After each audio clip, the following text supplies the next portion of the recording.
शिवसेना ने भाजपा के साथ गठबंधन करके बहुत बड़ी गलती की थी, जिसका नतीजा आज शिवसेना को भुगतना पड़ रहा है। ये कहना है शिवसेना के वरिष्ठ नेता मोहन पालीवाल का। वे देश के उन नेताओं में शामिल है जिनका सीधा संपर्क शिवसेना सुप्रीमो बाला साहेब ठाकरे के साथ हुआ करता था।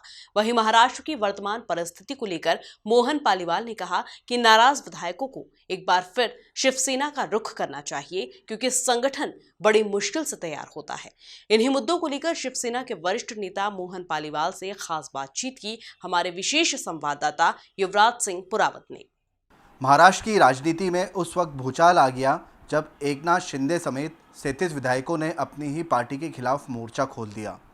आज इसी मुद्दे पर बातचीत करने के लिए हमारे साथ मौजूद हैं शिवसेना के दिग्गज नेता मोहन पालीवाल जी।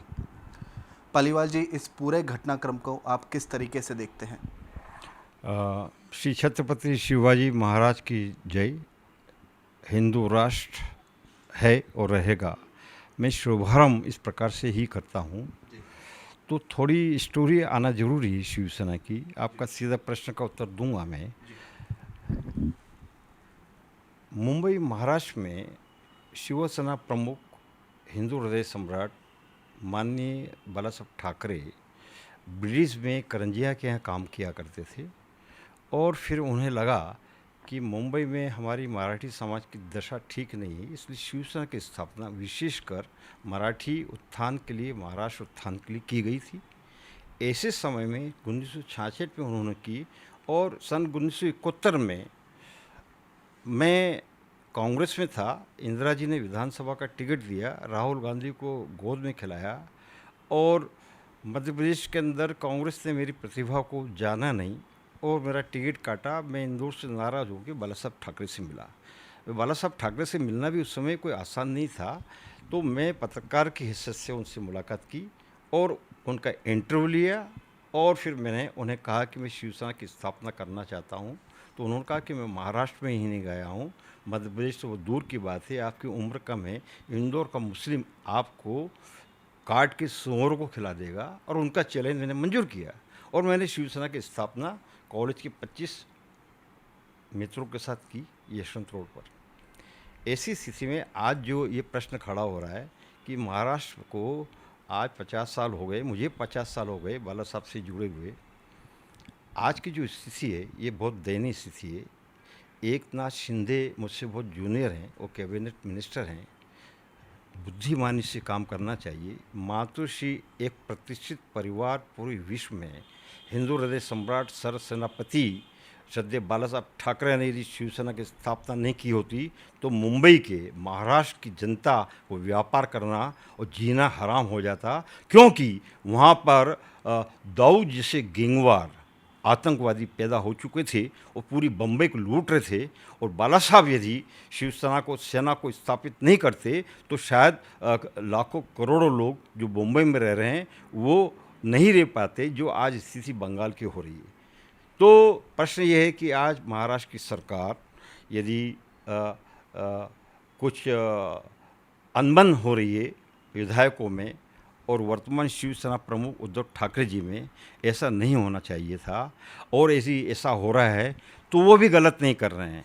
उनकी जो शिकायत है वो शिकायत उनकी नहीं, मेरी भी शिकायत है मातृश्री से, उद्धव ठाकरे से, महाराष्ट्र के मुख्यमंत्री से, कि यदि शिवसेना प्रमुख बाला साहब ठाकरे जी ने हिंदुस्तान का नक्शा बना के जब मैंने दिया, 8 राज्यों में काम किया और भगवा फहराया, स्टिकर पे 2 नाम थे, बाला साहब ठाकरे और मोहन पालीवाल, तो महाराष्ट्र के मराठियों को तकलीफ क्या हो गई? आज तो मैं खुद वक्ता हूँ, पत्रकार हूँ, संजय राउत आप भी सुनिएगा, आपके कारण ही सब कुछ हो रहा है। आपसे भी मैं बात करूँगा आपके विषय में भी, लेकिन शिवसेना प्रमुख महाराष्ट्र से बाहर क्यों नहीं आए? वर्तमान में मुझे कहना पड़ रहा है कि श्री छत्रपति शिवाजी महाराज के विचारों की हत्या हो रही है। ये हत्या महाराष्ट्र के मराठी नेताओं ने की है, वहाँ के संपर्क प्रमुखों ने की है, क्योंकि यदि हिंदुस्तान के अंदर शिवसेना आज 20 राज्यों में काम कर रही है और हम राज्य प्रमुख, हमारे शिव सैनिक करोड़ों रुपया लगाकर, अपना खून बहाकर, पसीना बहाकर, हमारा घर बार छोड़कर हमने ये भगवा ध्वज को पूरे हिंदुस्तान में लहराया और आज हमारी दशा खराब हो गई। आप लोगों ने पूरे हिंदुस्तान में दो फाड़ कर दी और दो फाड़ करके हम लोगों को आपस में लड़वा दिया। ये मेरा आरोप है सेना भवन के उन नेताओं के साथ। और जो ये क्या बात करते हो आप राहुल साहब, आप तो संपादक हो, आपको तो वो कार्य करना चाहिए अखबार का। और ये अखबार भी साहब ने निकाला था सामना, तो हिंदी सामना तो मेरी देन है, बाला साहब से मैंने जीत की थी कि आप मराठी सामना निकाल रहे हो तो हिंदी सामना भी आप निकालिए। हम लोग हिंदी पढ़ने वाले लोग हैं, मुंबई के अंदर, यूपी के लोग, बिहार के लोग, पूरे हिंदुस्तान में हम मराठी समझ नहीं पाते हैं। और मैं आपका शिष्य हूँ, मैं आपका एकलव्य हूँ, तो मेरी बात को तो आपको मानना होगी। और उन्होंने ये सामना अखबार जो है हिंदी का निकाला। अभी 3 दिन से 4 दिन से महासंग्राम, मुंबई में महासंग्राम, ये धर्म युद्ध है, लड़ना तो होगा। उद्धव जी आप लड़िए इस विचारधारा से कि आपके हमारे शुभ सैनिक कैसे चले गए, वो कौन काकत से आपके आसपास, आपको मालूम है, नाम लेना ठीक नहीं होगा। आपके आसपास हम लोग सेना भवन में आते थे तो सेना भवन में हमें चाय पानी का नहीं पूछा जाता था, हमें 2-2 4-4 घंटे बाहर बिठा के रखा जाता था। हमसे जूनियर लोग, मेरी 74 साल की उम्र है, शिवसेना प्रमुख बाला साहब ठाकरे से 2007 में मातृश्री में जब मेरी मुलाकात हुई थी तो वो कुछ पारिवारिक और आपके संदर्भ में और लोगों के संदर्भ में कुछ ऐसी बात कर रहे थे कि मैंने साहब के पीए को, रवि मात्रे को और मेरे बेटे को मैंने बाहर कर दिया था। और उन्होंने कहा था कि उद्धव आपके छोटे भाई हैं और आप बड़े भाई की तरह हैं, उद्धव का ध्यान रखना। तो मैं आज इंदौर महाविद्यालय के नगरी से आपका ख्याल रख रहा हूँ। मैंने एक प्रेस नोट भी आज जाहिर किया है उद्धव जी, वो आप तक पहुँचेगा कि यदि सच्चे शिव सैनिक महाराष्ट्र के बाहर के हैं, हिंदुस्तान के अंदर 20 राज्यों के हैं, तो उनको इस समय उद्धव जी के पास सेना भवन मातृश्री होना चाहिए। छोड़िए यहाँ के मध्य प्रदेश के और बाहर के चुनाव, आप पहुँचिए मातृश्री, 1 लाख की संख्या के अंदर मुंबई के अंदर उनको बता दीजिए, लेकिन उनको गद्दार मत कहिए। वो शिव सैनिक हैं, बाला साहब का सम्मान करते हैं, आपका सम्मान करते हैं, और उन्होंने शिवसेना के खिलाफ अभी तक नहीं बोला है। तो आपके लोगों को भी समझाइए, संजय राउत को समझाइए, ये धमकियां न दें। मुंबई शहर के अंदर, मुंबई में राष्ट्र में महाराष्ट्र से, महाराष्ट्र राष्ट्र नहीं है। तो हम लोग लाखों लोग हैं आपके साथ में, आपकी चिंता कर रहे हैं। जाना वाला जा रहा है तो कई लोग आपके पास में हैं, लेकिन मुंबई को अमन चैन शांति जी मैंने देखा है कि पुलिस कमिश्नर आपसे मुलाकात करने आए हैं, या वहाँ सरकार बीजेपी बनाना चाहती है, या मोदी जी जो है पूरे हिंदुस्तान के अंदर शिवसेना को खरीदी बिक्री कर रहे हैं, करोड़ों अरबों रुपया बीजेपी के पास में है। तो बीजेपी इस प्रकार का खेल क्यों खेल रही है? वो क्यों चाहती है वो कि हिंदुस्तान के हर राज्य के अंदर उनका मुख्यमंत्री हो? देवेंद्र फडणवीस क्या कर रहे हो तुम? कितनों को मरवाओगे इस मुंबई शहर के अंदर, महाराष्ट्र के अंदर? ये तो खून की होली खेलने वाला खेल हो रहा है। अरे सत्ता के क्यों भूखे हो? क्या आवश्यकता है आपको हिंदुस्तान के अंदर इतने राज्यों के अंदर आपका कमल खिला हुआ है, तो एक महाराष्ट्र तो छोड़ दो। हमारे बाला साहब ठाकरे ने एक गलती की थी, वो आज मैं अखबार लेके बैठा हूँ। जब मैं यूपी के दौरे पे था और प्रधानमंत्री ऊपर छपे थे, मेरा इंटरव्यू हुआ, मैंने साहब को इंगित किया था, ये भाजपा से जो मित्रता हो रही है साहब, ये शिवाजी और अफजल खां की हो रही है। ये बीजेपी वाले किसी को नहीं छोड़ रहे हैं, सबके पीठ पे छुरा भोंक रहे हैं। ये बीजेपी हिंदुत्व की बात करती है तो अपना बीजेपी का जो ध्वज के अंदर है वो हरा हटा ले, हरा हटा ले, पूरा भगवा लेकर हिंदुस्तान के अंदर चले। हमने हरा नहीं लगाया है। राजनीति में होता है, आज की ये गलती हुई है, हमारे लोगों से भी हुई, उद्धव जी से भी हुई है, संजय राउत से भी हुई है। तो संजय राउत जी प्लीज़ कम डाउन।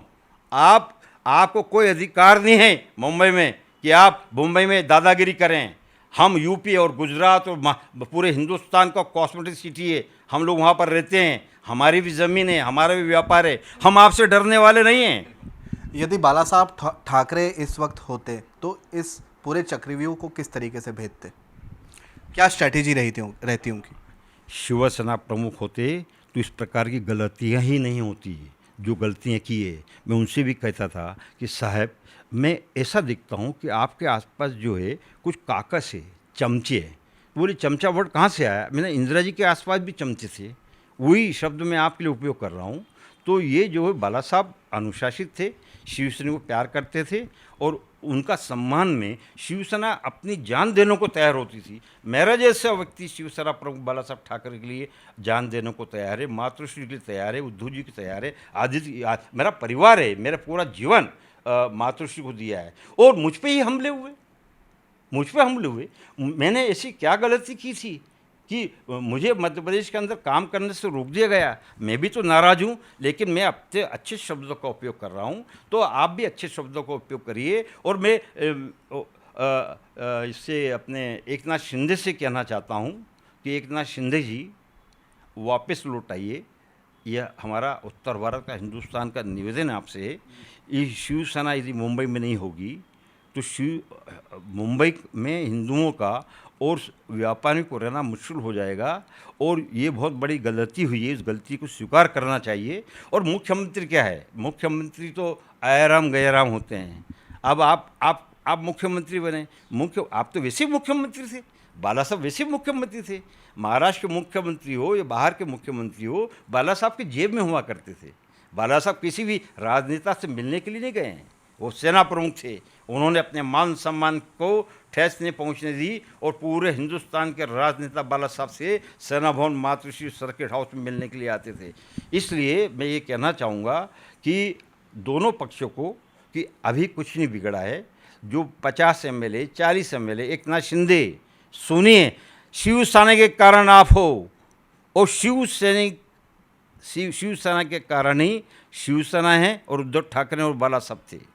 तो बाला साहब की शिवसेना, उद्धव ठाकरे की शिवसेना, मोहन पालीवाल की शिवसेना आज खड़ी है। हमें कोई नहीं तोड़ सकता। ये हिंदू भगवा हमारा पूरे देश के अंदर जो लहराएगा। और उन्हें माफ़ करिए, उनको लौटाइए, प्यार से बात करिए, एकनाथ शिंदे को लाइए, अपने साथ जोड़िए। वो आप ही के परिवार का है, उसने बहुत परिश्रम किया है पूरे क्षेत्र के अंदर। आनंद दिघे का क्यों हुआ मर्डर, ये ईश्वर जाने। लेकिन ये तो बात सही है कि शिवसेना में जो लोग ऊपर आते हैं उन पे हमले होते हैं, जैसे छगन भुजबल पे हुआ, जैसे संजय निरुपम पे हुआ, जैसे राणे को साथ हुआ। ये लोग क्यों गए?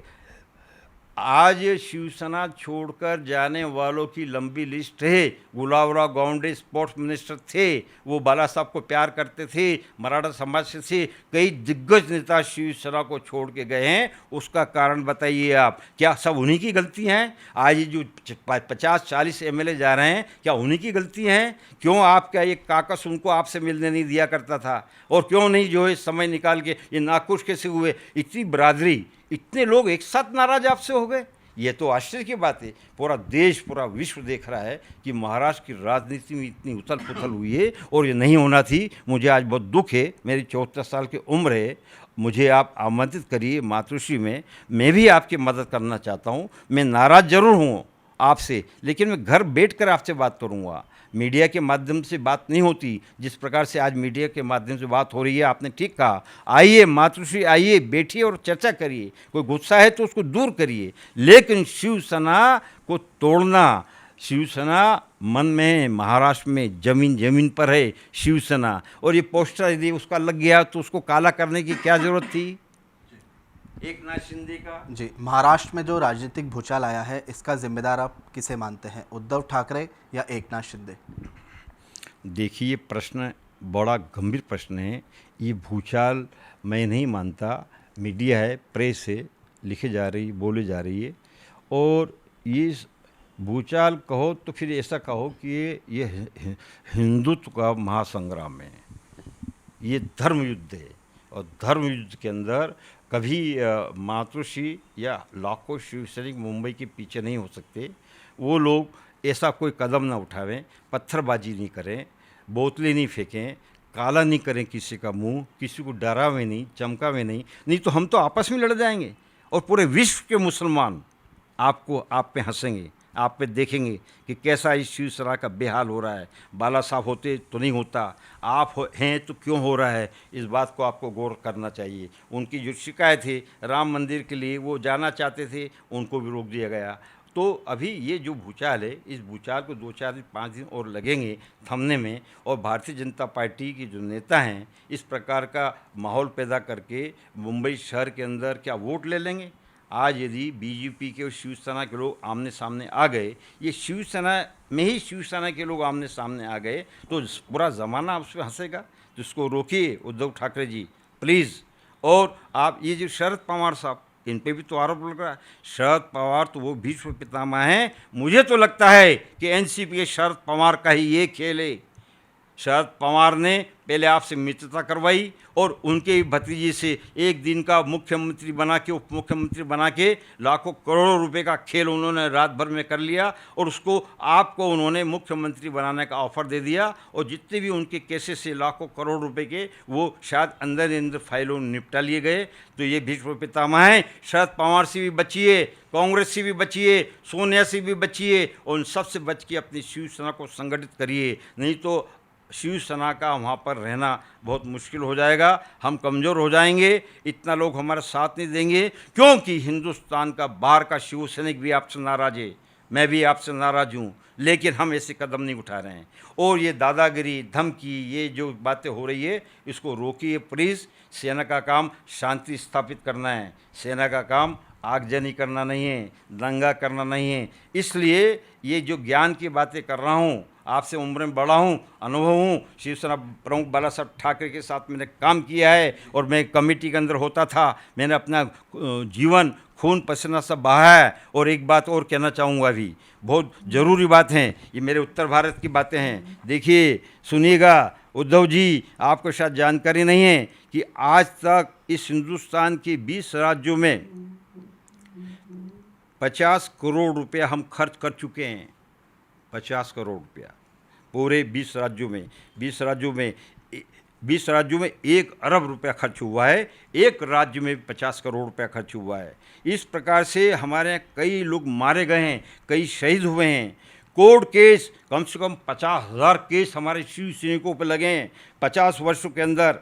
और हमारा जो है, जो हमारा जीवन और परिश्रम जो समाप्त हुआ, हमारा जीवन जो समाप्त हुआ है, वो आपके नेले धेले जो सांसद, मिनिस्टर, संपर्क प्रमुख, ये जो आते थे बेवड़े, ये होटल में पड़े रहते थे, दारू पीते थे। कई लोगों को तो हमने लड़कियों के साथ पकड़ा है। ये थी आपकी शिवसेना के नेता, जिन्होंने, आपने उनको हीरो बनाया। हिंदुस्तान का नक्शा मैंने बाला साहब को बना के दिया था। 2 नाम थे, मुझसे महाराष्ट्र के मराठी इशारा करने लगे, मुझ पर हमले करवाए। आज मैं जिंदा हूँ। ये भी जो है, ये ईश्वर की देन है। साहब का हस्तलिखित पत्र हिंदुस्तान के अंदर किसी के पास हो, ये मेरा चैलेंज है उद्धव जी। आपके पास भी नहीं होगा, संजय राउत के पास नहीं होगा, मीना ताई के पास शायद हो सकता है, क्योंकि उनकी पत्नी सी आदित्य जी के पास नहीं होगा, कैबिनेट मिनिस्टर के पास नहीं होगा। वो बाला साहब मुझे इतना प्यार करते थे कि उनका हाथ का लिखा हुआ पत्र आज भी मेरे पास में है और ये मैं मीडिया के सामने प्रस्तुत कर रहा हूँ। ये पत्र देखिए, ये साहब का पत्र है बाला साहब ठाकरे का, जिनको आप भगवान कहते हैं। ये भगवान का पत्र है, आपके भगवान का और मेरे गुरु का। तो ये इस प्रकार के बाला साहब के कई, ये सामना की बात करते हैं संजय राउत, ये 17 लाख का कागज़ नेपाल मिल से मैंने आपको सामने में भिजवाया था बाला साहब के एक इशारे पर। ये पत्र है, देखिए, सुभाष देसाई का। ये बाला साहब का नियुक्ति पत्र, ये बाला साहब का नियुक्ति पत्र। और ये वो गवाह है कि जब मुंबई में शिवसेना थी तो सुभाष देसाई ने मुझसे कहा था कि आप 8 राज्यों के प्रतिनिधियों को लेके जम्मू, पंजाब, दिल्ली, मध्य प्रदेश, राजस्थान, गुजरात के प्रतिनिधियों को लेके मुंबई आए, क्योंकि आपको पता ही नहीं था कि शिवसेना हिंदुस्तान में कहाँ कहाँ है। ये मेरा परिश्रम था। ये देखिए, ये पत्र गवाह है। तो इस प्रकार से देखिए, हम उत्तर भारतीय भी आपके साथ में हैं और आप लोग जो है शांत होइए, ये आपसे निवेदन है। क्या मेरा एक प्रश्न और है आपसे कि इन दिनों देश में लोकतंत्र की हत्या हो रही है। मध्य प्रदेश में सरकार गिरा दी गई कांग्रेस की, वहीं अब महाराष्ट्र में सरकार गिरने वाली है। तो आखिर ये जोड़ तोड़ की राजनीति कब समाप्त होगी और आखिर कब लोकतंत्र वापस से जिएगा भारत देश में? देखिए, इतना बढ़िया प्रश्न युवराज आपने किया है। इस देश में जो स्थिति आने वाला भविष्य जो है, ये ठीक नहीं प्रतीत होता है।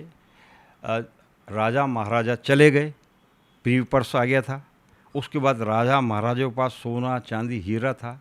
उन्होंने अलग अलग विचारधाराओं की राजनीतिक पार्टियों के साथ मिले और राजनीतिक पार्टियों के पास पैसा नहीं हुआ करता था। उनके पैसे का इस्तेमाल करके उन्होंने राजा महाराजा पैदा कर दिए और जातिवाद के नाम से कोई यादव, कोई मायावती, कोई बाला साहब ठाकरे, इस प्रकार से हिंदुस्तान के वैसे टुकड़े कर दिए और राजा पैदा कर दिए। हिंदुस्तान में इतनी पार्टियों की आवश्यकता नहीं है। हिंदुस्तान के अंदर केवल 2 पार्टी हो, संविधान को बदलना आवश्यक है। 2 पार्टी हो, 2 पार्टी के अंदर ही जो है चुनाव हो और इस प्रकार से जो हो ये प्रजातंत्र जिंदा रहे। आज तो क्या है कि बीजेपी के पास अरबों रुपया है, मोदी जी को फिर मुख्यमंत्री बनना है, प्रधानमंत्री बनना है। अब जो है उनका फिर तीसरा सपना आने वाला है कि हम फिर प्रधानमंत्री बनेंगे। तो अभी प्रधानमंत्री यदि वो बनते हैं तो वाकई में मैं तो बीजेपी के विरोधी हूँ, लेकिन मोदी का विरोधी नहीं हूँ। मोदी ने बहुत विकास किया है, मोदी विकास करेंगे, अगला प्रधानमंत्री भी मोदी होगा। लेकिन ये इस प्रकार की राजनीति से जनता भी त्रस्त है। आज वोट तो दिया शिवसेना को और जनता को धोखा करके अब बीजेपी के साथ जा रहे हैं। मध्य प्रदेश के अंदर क्या हुआ? शिवराज सिंह चौहान, कमलनाथ और ये 3 लोग, ये मध्य प्रदेश के अंदर 2 लोग ऐश कर रहे हैं। शिवराज सिंह फिर से मुख्यमंत्री हो गए और सिंधिया को यहाँ ला के पटक दिया। तो वोट तो हमारा जो है मध्य प्रदेश का सिंधिया के पास कांग्रेस का था, अब वो बीजेपी में चले गए, फिर से चुनाव हुए। तो ये जो खेल है इसको ये कब बंद होगा? क्यों कर रहे हैं आप इतना सत्ता का? जिसके पास जो है क्यों इस प्रकार का विवाद और सत्ता और इस कुर्सी के पीछे लगे हुए हैं? ये हिंदुस्तान को शांत रहने दीजिए। हिंदुस्तान में 10 पाकिस्तान बन गए हैं, उधर गौर करिए, आपस में मत लड़िए। बीजेपी शिवसेना महाराष्ट्र में इस प्रकार से लड़ेंगे तो पूरा हिंदुस्तान का हिंदू हंस रहा है। और ये तो बहुत बड़ी गलती की है कि शिवसेना इनके साथ चली गई, कांग्रेस के गुंडों के साथ, जो कांग्रेस का कोई अस्तित्व नहीं है, आज उनके साथ चली गई। एनसीपी में वो सुकड़ गए शरद पवार, वो भी हिंदुस्तान के प्रधानमंत्री बनना चाहते थे। सावधान हो जाइए इन लोगों से, आप अपने संगठन को मजबूत करिए और हिंदुस्तान की ओर ध्यान दीजिए। आइए आप, हम करवाएंगे बड़ी बड़ी आम सभा। उद्धव जी आप बाहर ही नहीं आए, बाला साहब ठाकरे बाहर नहीं आए, और हमने जो परिश्रम किया तो फिर हमें नियुक्ति पत्र क्यों दिया? यदि आपको नहीं आना था, महाराष्ट्र में ही दादागिरी करना थी, महाराष्ट्र में सरकार बनाना थी, तो हम पे हमले करवाने की क्या आवश्यकता? आपने किसी को नहीं छोड़ा। जवाहरलाल गोयल के ऊपर हमला करवाया, उसका शिवसेना का कार्यालय जलवा दिया। अब पंजाब का हिंदू शिवसेना, हिंदू किससे दिया? चलिए यहाँ बात करते हैं, शिवसेना में हिंदुत्व किसने दिया? ये प्रथम शिव सैनिक मोहन पालीवाल ने दिया। बाला साहब ठाकरे मराठी सोच के थे। जब पंजाब में हिंदू शिवसेना बन गई और वहाँ के पत्राचार मैंने किए, वो मुझे नहीं जानते थे, बाला साहब को नहीं जानते थे। 33 साल की उम्र के अंदर मैंने पंजाब का दौरा किया। 40 गाड़ियों का काफिला, 100 रिवॉल्वर, 10 बस स्टेन गन, पूरे पंजाब के 27 दौरा किया और हिंदू शिवसेना को शिवसेना में विलय किया और जगदीश तांगड़ी जी को मुंबई में सेना भवन में उपस्थित करवा दिया। और बाला साहब ने कहा था कि हम हिंदुत्व की राह पर आने को तैयार हैं। शिवाजी में भी हिंदुत्व था, हमसे भूल हो गई, अब हम हिंदुत्व पे आना चाहते हैं। हिंदू शब्द हटा दीजिए पंजाब का। तब से बाला साहब हिंदुत्व के ऊपर आए। आज हिंदुत्व के ऊपर यदि संगठन काम कर रहा है तो आपको इन लोगों के साथ जाने की आवश्यकता थी। आज पूरा हिंदुस्तान का 130 करोड़ जनता शिवसेना से नाराज है। लोग हंसते हैं, चाय की दुकानों पर, पान की दुकानों पर मेरा निकलना मुश्किल हो गया है। लोग पूछते हैं कि उद्धव ठाकरे क्या कर रहे हैं, क्या हो गया इनको? ये जो लोग राजनीति नहीं जानते थे, जो वो लोग पूछ के और हमारे संगठन को गाली देते हैं। आज शहर में निकलना हमारा मुश्किल हो रहा है। जी हाँ, निश्चित तौर पे तो ये थे शिवसेना के दिग्गज नेता मोहन पालीवाल जी, जिनने साफ तौर पर कहा है कि जोड़ तोड़ की राजनीति को समाप्त होना चाहिए और लोकतंत्र की जीत होनी चाहिए। और ये जो जोड़ तोड़ की राजनीति चल रही है, विधायकों की खरीद फरोख्त चल रही है, इसको जल्द से जल्द समाप्त होना चाहिए, क्योंकि इस देश का हर एक व्यक्ति वोट करता है और वोट की एक अनमोल कीमत होती है। कैमरामैन अरुण यादव के साथ युवराज सिंह पराउत की रिपोर्ट, MP न्यूज़, इंदौर।